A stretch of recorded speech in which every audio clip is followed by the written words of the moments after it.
Hi there, Chris here with another fresh tip for you all. In this video we are going to take a look at painting the Tau Barracuda Fighter from the Skies of Fire Aeronautica Imperialis. The model has been assembled and primed using Stynylrez Gloss Black, as Gloss Black is our preferred method for using metallics. And for that I'm going to use some Turbo Dork Lunar Eclipse. This is a color shift that goes from a purple to a red hue. I'm going to use a Badger Patriot 105, spraying at around, I think it was 25 psi.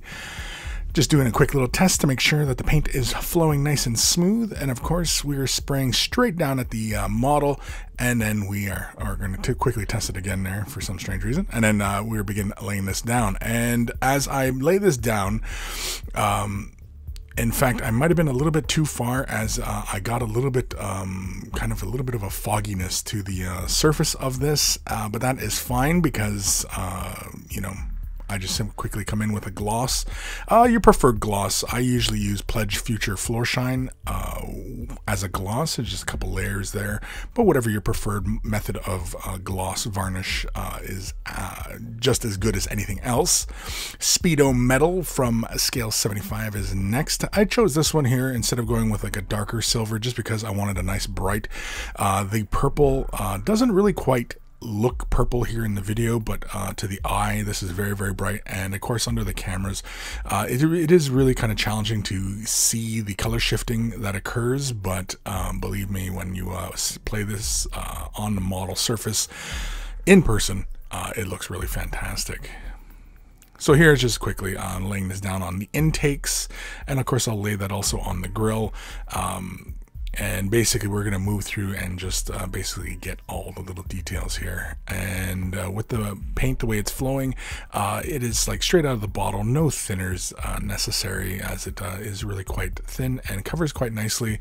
But we will have to apply a few layers. There's 2 layers, and it's got a nice solid build up there on the intakes and the little vents and everything. Here I'm applying this silver to the rim around the little drone things on the ends of the wings. I don't know what these little guys are called, little drone things. And of course we're trying to be very careful here. Also, those guns do rotate in the model, so you can maneuver it around as you will. Here I'm catching just the end of the rail gun on the nose, and just trying to be very careful. Again, this step is kind of a little bit tedious, but you know, is necessary. Here I'm also painting the missile rack for the underside of the plane, and as well we will move on to the burst cannons that are underneath the little drones there under the wings. And of course it's up to you where you apply your colors and everything like that. This is really kind of a fast way of moving through this model. We're not laying down tremendous amounts of paint or, you know, building up really huge highlights. And in fact you may notice that we never even highlighted the Lunar Eclipse metallics. Here I'm just catching this little symbol on the high point, and we're also going to apply silver onto the nose as well. Really, as I was moving around the model, I was just looking for creating a visual balance between the dark tones, the light tones, and of course, once we move into the next step, we will add a little bit more darker tones by adding Abaddon Black. Of course, we can also use whatever black color you prefer, and I'm just simply going to go through and pick out a few points. On the ends of the wings, I'm catching these little panels here on the back. On the tail fins, the upward or tail uprights, I'll catch those little tiny little flaps on the back as well. I do believe we move around. Oh yeah, in the cockpit, this little ejection port here, I'm also going to pick that out in black.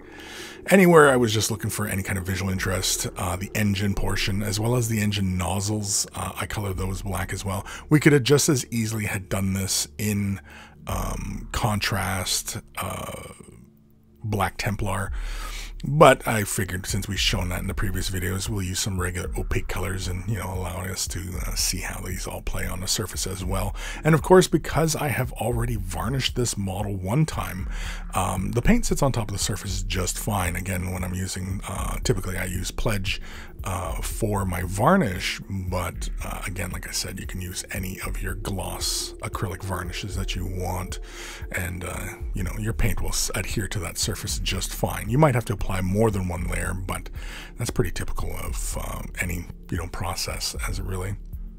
Up next, we are going to use some Citadel Nuln Oil. This is the gloss variety, and we're going to apply this straight out of the bottle. No thinnings necessary, as you know, I'm not afraid of over tinting the silver areas, which is what I was kind of concerned with. I'm also not afraid of finishing on top of the Turbo Dork metallics, as really what I'm looking for here is just a separation in the panels, and a deepening of the color is fine.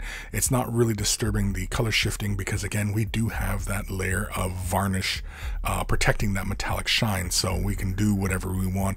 Although it does look a little excessive in some points, but I do draw the excess paint off the surface in some areas, just not letting it pool up. I'm really only looking for just a slight tinting, but mostly sitting within the cracks. I'm going to use regular Nuln Oil here. This will finish with a matte finish, and I'm basically applying this over the grills inside the intakes here. I just wanted a bit difference in the silver, just to break that big point of silver up on that surface, but otherwise, just, you know, Nuln Oil. Again, I could have probably used Black Templar to do that. It would have probably really deepened it up. Demonette Hide is next, and we are going to use a dry brush. And yes, this is going to be for pretty much the entirety of the model. I'm going to apply this very, very lightly. I've wiped a lot of the paint off the bristles, and I'm also controlling the direction of the dry brush. So I'm going with the leading edges of the plane and drawing the brush backwards. So again, if there are any other points that I may have missed, that there was too much paint or anything like that, and it does create like a little bit of a streak, then we can use that to our advantage, because then that way it looks like, you know, obviously the streaking and the, you know, the wear and tear on the plane and, you know, things of that nature. But also I'm going with this very, very light color, and I'm also doing just a very, very minimal dry brushing on the surface, because again, I do not want to kill that color shifting. And to the to the camera here, you don't really see the color shifting, but there is color shifting occurring. Warpstone Glow is next. This is for the little window that's on the plane. You can see the plane is actually moving on the stand here. It's being very bad for me. After that, we're going to go to Moot Green really quickly here. We're going to slap a little bit onto our palette, and then we are just very carefully going to apply a brighter tint along the bottom edge of the lens, giving us a bit of a hint of a transparency, kind of like what we do for gemstones. But that is it. That is Aeronautica Skies of Fire Tau Barracuda, all ready to go. Next, we'll probably show off some applying transfers to this and whatnots, but leave a comment down below whether or not you enjoyed that. And of course, next we'll be moving on to the Tiger Shark. Huge thank you to all my patrons. Without their support, these videos would not be possible. If you're considering Patreon support, click the link in the description below, and it'll take you off to a magical website. Take care of those brushes, and they will take care of you.